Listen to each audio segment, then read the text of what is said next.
আসসালামু আলাইকুম। সিফিশ বাজার ভিডিওর পক্ষ থেকে আপনাদের জানাই শুভেচ্ছা। আজ আমরা আমাদের ভিডিওতে তুলে ধরব কিভাবে আমরা ইলিশ সংগ্রহ করে থাকি। আমরা বেলা 11টায় মিরপুর থেকে রওনা দেই চাঁদপুরের উদ্দেশ্যে ইলিশ সংগ্রহ করার জন্য।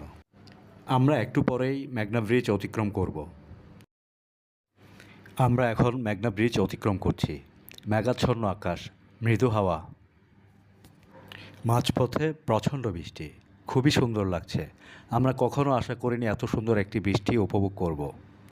আমরা এখন চাঁদপুর ইলিশ ঘাট বাজারে প্রবেশ করলাম। পদ্মা নদীর পাড়েই এই ইলিশ ঘাটটি অবস্থিত। চলুন এবার আমরা দেখে আসি বাজারের ভিতরকার অবস্থা।